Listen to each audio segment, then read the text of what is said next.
Talk about the backswing and how you can get power into your swing, into your golf swing with the conservation of angular momentum. How do we set this all up to make it work?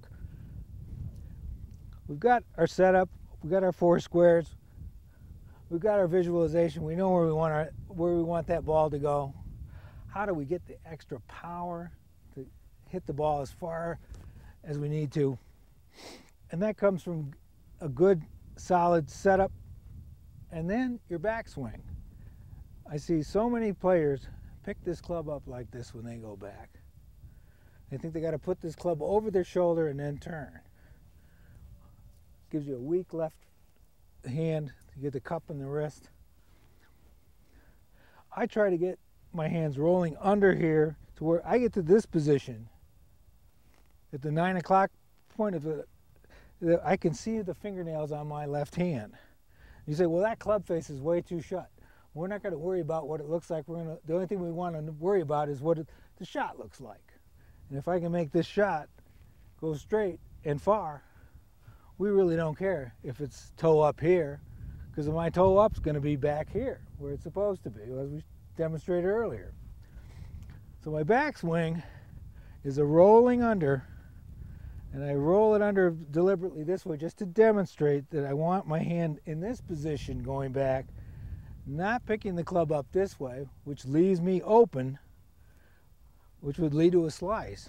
So if I can roll this back under nice and gently, I'm actually setting my angle so the conservation of angular momentum is already built into my swing, just as Ben Hogan was here at the finish.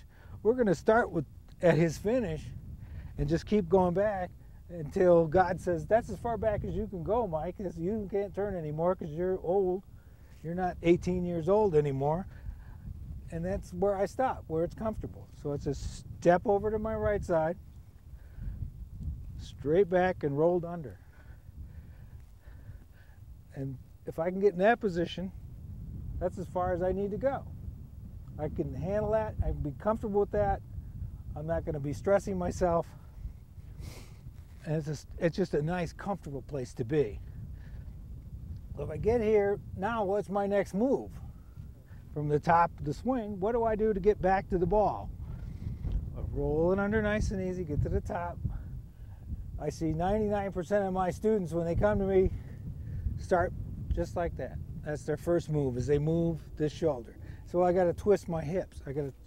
Starts with the turn of the hips. Well, if I turn my hips, and I don't do anything with the top of with my hands or my shoulders or anything, they follow what my hips do.